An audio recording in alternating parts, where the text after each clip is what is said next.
오늘 준하는 말씀은 스가랴 7장 1절에서 14절까지 말씀입니다. 한 절씩 교독하시겠습니다. 다리오 왕 4년 9월 곧 기슬레월 4일에 여호와의 말씀이 스가랴에게 임하니라. 대베델 사람이 사레셀과 레겜벨렉과 그 종자를 보내어 여호와께 은혜를 구하고 만군의 여호와의 전에 있는 제사장들과 선지자들에게 물어 가로되 우리가 여러 해 동안에 행한 대로 5월간에 울며 재개하리이까 하며 만군의 여호와의 말씀이 내게 임하여 이르시되 온 땅의 백성과 제사장들에게 이르라. 너희가 70년 동안 5월과 7월에 금식하고 애통하였거니와 그 금식이 나를 위하여 하는 것이냐. 너희의 먹으며 마심이 전혀 자기를 위하여 먹으며 자기를 위하여 마심이 아니냐. 여호와가 이전 선지자로 외친 말을 너희가 청종할 것이 아니냐. 그때에는 예루살렘과 사면읍에 백성이 거하여 형통하였고 남방과 평원에도 사람이 가였었느니라. 여호와의 말씀이 스가랴에게 임하여 이르시되 만군의 여호와가 이미 말하여 이르기를 너희는 진실한 재판을 행하며 피차에 인내와 긍휼을 베풀며 과부와 고아와 나그네와 궁핍한 자를 압제하지 말며 남을 해하려 하여 심중에 도모하지 말라 하였으나 그들이 청종하기를 싫어하여 등으로 향하며 듣지 아니하려고 귀를 막으며 그 마음을 금강석 같게 하여 율법과 만군의 여호와가 신으로 이전 선지자를 빙자하여 전한 말을 듣지 아니하므로 큰 노가 나 만군의 여호와께로서 나왔도다. 만군의 여호와가 말하노라. 내가 불러도 그들이 듣지 아니하였은즉 그들이 불러도 내가 듣지 아니하고 회리바람으로 그들을 그 알지 못하던 모든 열국에 해치리라 하누로 이 땅이 황무하여 왕래하는 사람이 없었나니 이는 그들이 아름다운 땅으로 황무하게 하였음이니라 하시니라. 아멘. 스가랴 7장은 바하사의 다리오 왕 제4년 아홉째 달 곧 기슬레월 4일 그때 하나님의 말씀이 이제 스가랴에게 임한 것으로 시작을 합니다. 시기적으로 보면은 BC 518년 12월 7일 그렇게 나옵니다.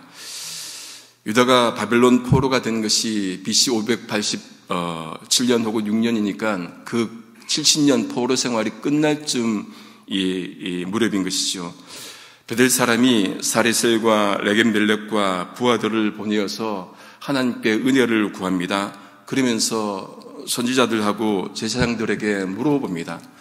3절 하반절 세 번역으로 보시면은 우리가 지난 여러 해 동안에 해온 그대로 다섯째 달에 애곡하면서 금식해야 합니까? 이게 5월 금식은 예루살렘이 무너진 것을 기억하면서 이스라엘 백성들이 여러 해 동안 해온 그 금식을 말합니다. 열왕기하 25장 8절 9절에 보면은 그 역사적 사실이 이제 있습니다. 바벨론 왕 느부갓네살의 19년 5월 7일에 바벨론 왕이 신하 시위대 장관 느부사라단이 예루살렘에 이르러 여호와의 전과 왕궁을 사르고 예루살렘의 모든 집을 귀인의 집까지 불살랐으며 그렇게 예루살렘 성전이 파괴된 것에 대해서 애도하는데 이제는 지금은 이제 성전을 건축하고 있으니까 그동안 해왔던 금식을 계속 해야 합니까? 그런 질문이었습니다. 여호와의 말씀이 스가랴에게 임합니다. 5절입니다.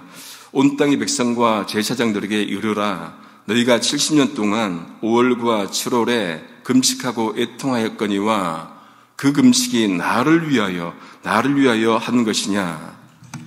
여기 하나 추가된 7월 금식은 유대 총독 그달리아가 이스마엘에 의해서 암살된 그것을 이제 애도하는 것이었습니다.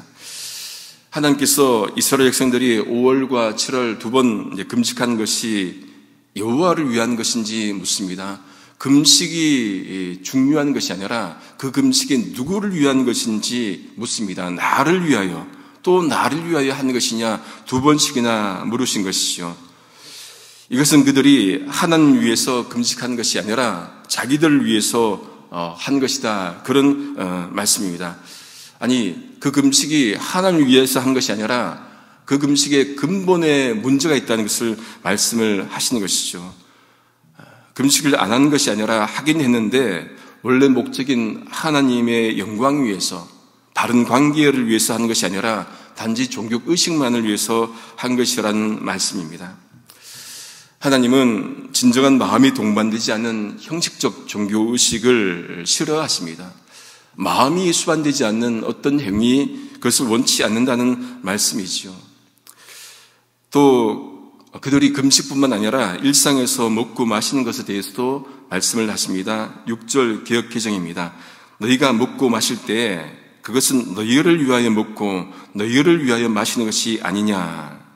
여기서도 두 번이나 너희를 위하여, 먹고 마시는 것도 너희를 위하여 한 것이 아니냐, 그렇게 말씀을 하십니다. 금식을 포함한 모든 종교적 행위와 더불어서 우리 일상의 모든 것들이 누구를 위한 것인지 물으시는 것이죠. 정말로 주님을 위해서 한 것인지 아니면 자신을 위해 한 것인지 종교적 의식만을 위해서 한 것인지 물으신다는 그 말씀입니다. 성경에 보면은 하나님은 금식에 대해서 말씀을 하시는데 바른 금식에 대해서 이렇게 말씀을 하십니다. 이사야 58장 6절 7절입니다. 나의 기뻐하는 금식은 흉악의 결박을 풀어주며 멍에의 줄을 끌어주며 압제당하는 자를 자유케 하며 모든 멍에를 꺾는 것이 아니겠느냐. 또 줄인 자에게 내 식물을 나눠주며 유리하는 빈민을 내 집에 들이며 벗은 자를 보면 입히며 또 내 고륙을 피하여 스스로 숨지 아니하는 것이 아니겠느냐. 하나님 기뻐하신 금식 이해가 되시죠? 이 말씀하시는 그 배경은 그들이 잘못된 금식을 하고 있기 때문에 이 말씀을 하는 겁니다. 이사야 본문에 보시면은 그들이 금식을 하는데 하나님께서 보지 않는다는 거예요. 그렇게 불평을 합니다. 그런데 하나님은 그 백성들이 금식하는 날 향락을 잡고 일꾼들에게는 무리하게 이해를 시키고 또 심지어 주먹질하고 싸우면서 하는 금식을 기뻐하겠느냐, 그 말씀인 것입니다.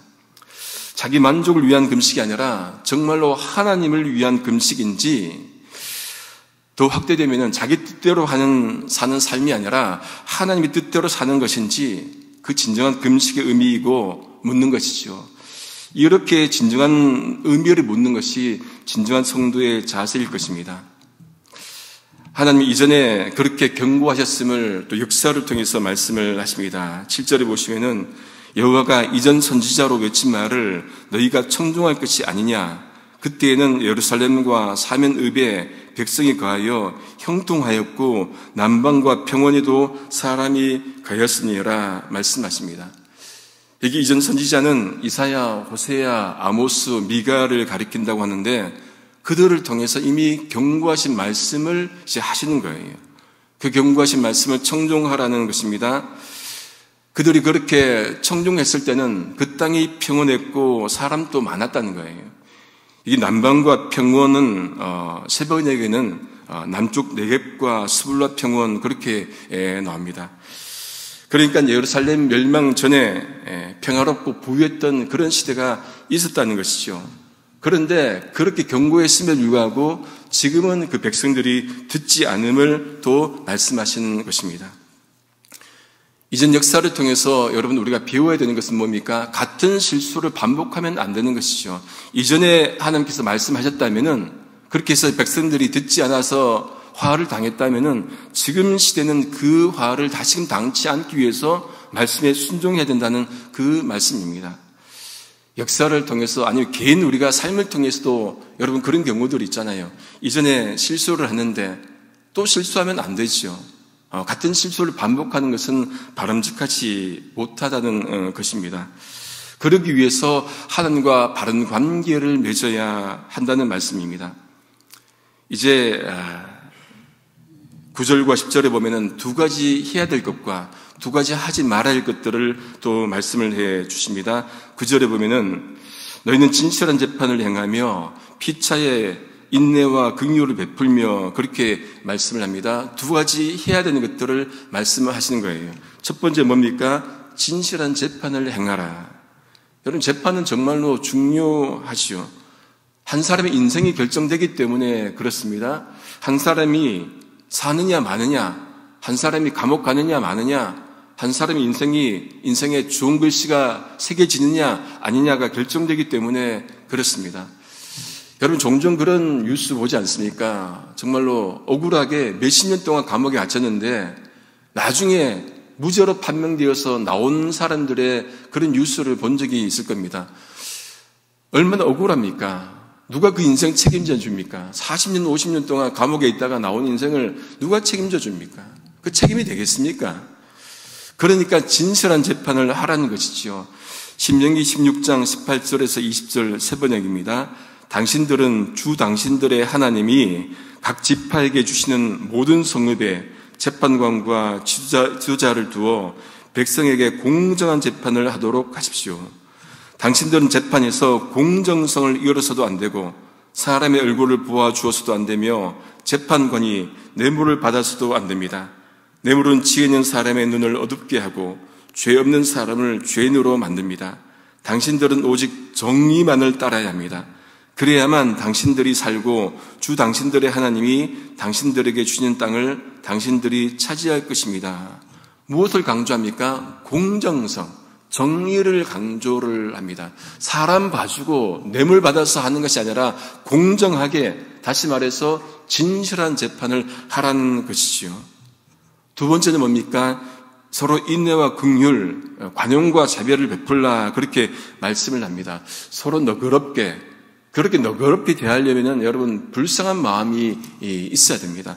상대방에 대해서 불쌍한 여기는 마음을 가지라는 그 말씀이지요. 하나님은 인내를 원하십니다.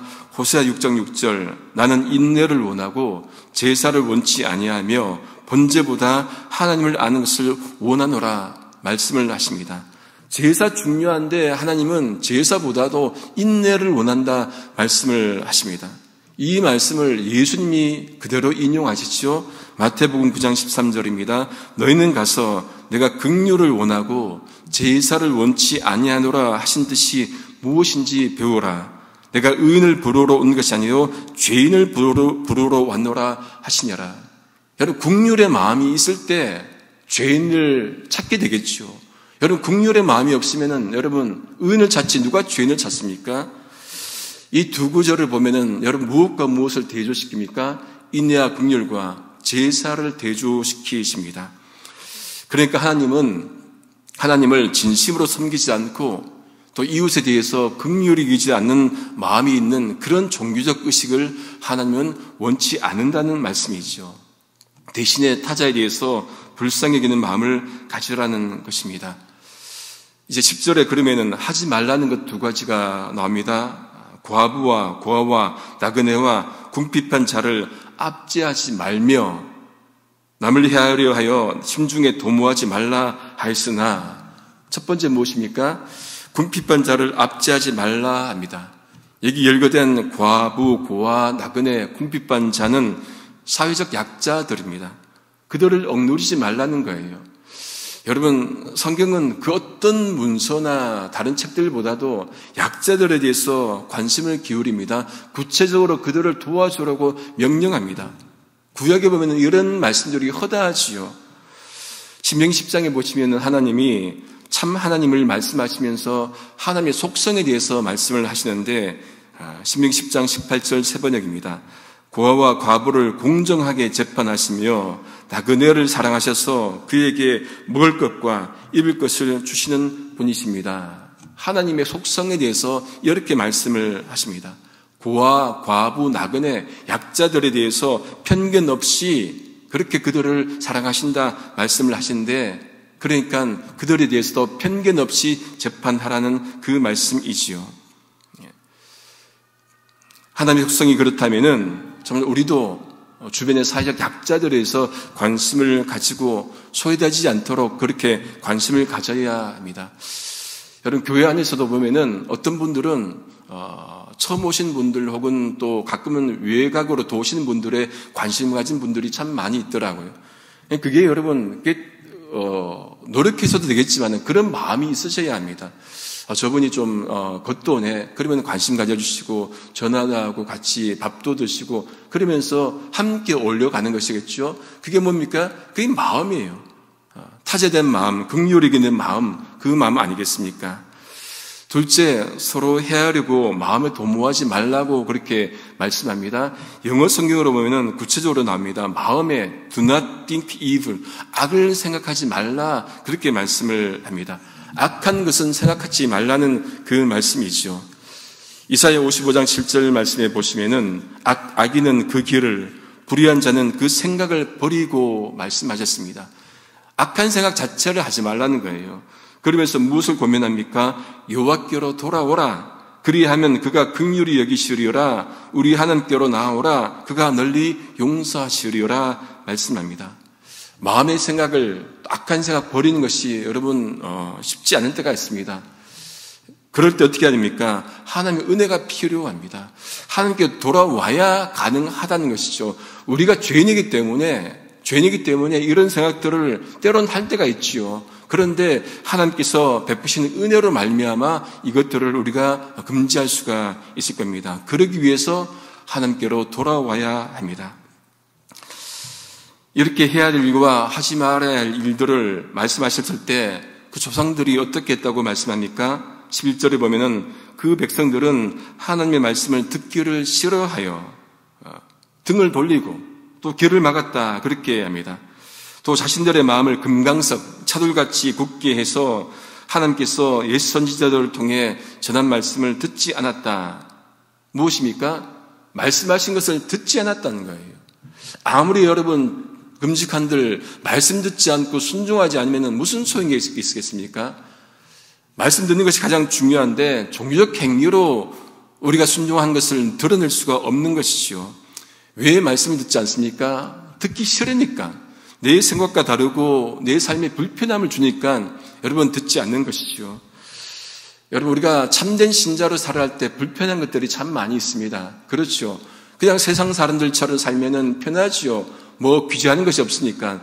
근데 예수 믿고 살아가면은 이것도 때로는 내려놓아야 되고 금지해야 되고 얼마나 불편한 것들이 많이 있습니까? 네, 그렇게 말씀 따라 살지 않는 그 결과가 무엇입니까? 진노를 내리십니다. 13절에 보시면은 하나님께서 불러도 그들이 듣지 않았기 때문에 이제는 그들이 불러도 하나님이 듣지 않겠다. 세 번역에 보시면은 결코 듣지 않겠다 강조하십니다. 하나님의 심판은 무섭지요. 하나님이 말씀하실 때 듣지 않고 찾으실 때 외면하면은 하나님도 우리가 부를 때 듣지 않겠다 말씀합니다. 누가 더 손해입니까?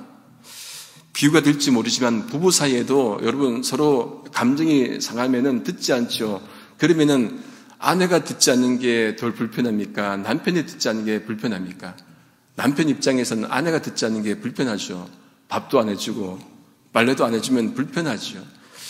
하나님 부르실 때 우리가 듣지 않는 것하고 우리가 부를 때 하나님 듣지 않는 것 어느 것이 더 심각합니까? 답은 자명합니다.